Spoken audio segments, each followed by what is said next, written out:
আজি গহপুৰত আমাৰ গহপুৰ জিলা UPPL এটা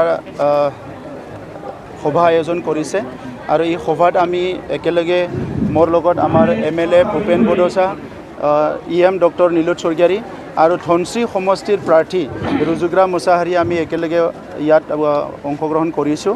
মই প্ৰথমে গহপুৰ অঞ্চলৰ পৰা দীঘলীয়া বড়ো সংগ্ৰামত যিসকল শ্বহীদ হ'ল সেই সকলক শ্ৰদ্ধা জনাইছোঁ আৰু গহপুৰৰ বড়োসকলে যোৱা দীঘলীয়া সময় এটা বহুত সময় অপেক্ষা কৰিব লগা হ'ল নিজৰ অধিকাৰৰ কাৰণে, কিন্তু আজি গহপুৰ অঞ্চলৰ সকলোৱে নিজৰ ভূমিৰ অধিকাৰ পাবলৈ সক্ষম হৈছে আৰু তেখেতসকলৰ এটা আশা আছিলে আকাংক্ষা আছিলে দীঘলীয়া সময় কি বড়োলেণ্ডত এই গাঁওখিনি অন্তৰ্ভুক্তি হ'ব লাগে।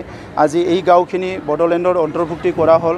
লগে লগে এটা অঞ্চলৰ ভিতৰতে একেলগে থাকি এই অঞ্চলৰ উন্নয়নটো আমি ক্ষিপ্ৰতাৰে কৰিব পাৰিম।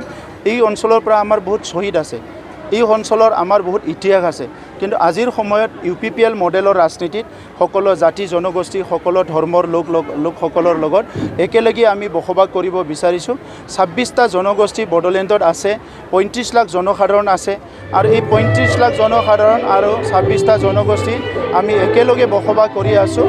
অনাগত দিনত এই জনগোষ্ঠীবিলাকে যাতে একেলগে নিজৰ অধিকাৰ লয়, নিজৰ আত্মসন্মান লয়, একেলগে আগবাঢ়ি যাব পাৰে, এই জনগোষ্ঠীবিলাকে নিজৰ ভাষা সংস্কৃতি আত্মসন্মান লৈ চবে জীয়াই থাকিব পাৰে, তেনেকুৱা এটা পৰিৱেশ গঢ়াটোৱে UPPLৰ এটা উদ্দেশ্য লক্ষ্য।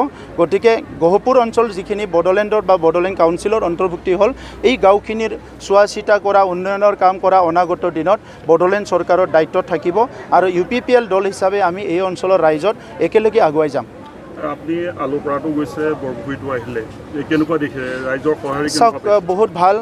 তাত মই 3খন স্কুল ইতিমধ্যে ৰিন'ভেশ্যনৰ কাৰণে আজি মুকলি কৰিছোঁ। মই বহুত আগতে কৈছিলোঁ আৰু 2খন স্কুলত, এখন স্কুলত 2 কোটি, এখন স্কুলত 1 কোটি আঁচনিও মই ঘোষণা কৰিছোঁ আৰু ইয়াৰ লগতে আমাৰ ৰাজগড়ত যোৱা বছৰ মই আহোঁতে কৈছিলোঁ 1.5 কোটি টকাৰ এটা বড়োলেণ্ড গেষ্ট হাউচ হ'ব। এই গেষ্ট হাউচৰ কাৰণে টেণ্ডাৰ হৈ গ'ল।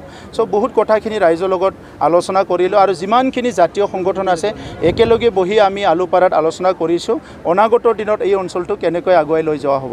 আপুনি যেহেতু আপোনালোকে কৈছে ইয়াত উন্নয়ন হৈছে, যথেষ্টখিনি উন্নয়ন হৈছে বা ৰাইজেও দেখিছে, কিন্তু হাগ্ৰামৰ মহিলাই কৈ আছে যে চাওক, উন্নয়ন বহুত হৈছে বুলি ক'ব নোৱাৰে। বড়োলেণ্ডৰ অন্তৰ্ভুক্তি হোৱাটোৱে কেইমাহ হৈছে এইখন গাঁও? এইখিনি গাঁওটোতো 1 বছৰে হৈছে। সামগ্ৰিক অসমতে যিখিনি উন্নয়ন হৈছে এই কথাটো দেখিবলৈ পাইছোঁ। আমি কিছুমান কাম আৰম্ভহে কৰিছোঁ। ইয়াত তেখেতে আছিলতো 17 বছৰ, মোৰতো 4 বছৰহে হ'ল। আপোনালোকে সুধিব লাগিছিলে 17 বছৰে বিকাশ দেখা নাই যদি তেখেতে চিফ আছিলে, মইতো চিফ নাছিলোঁ।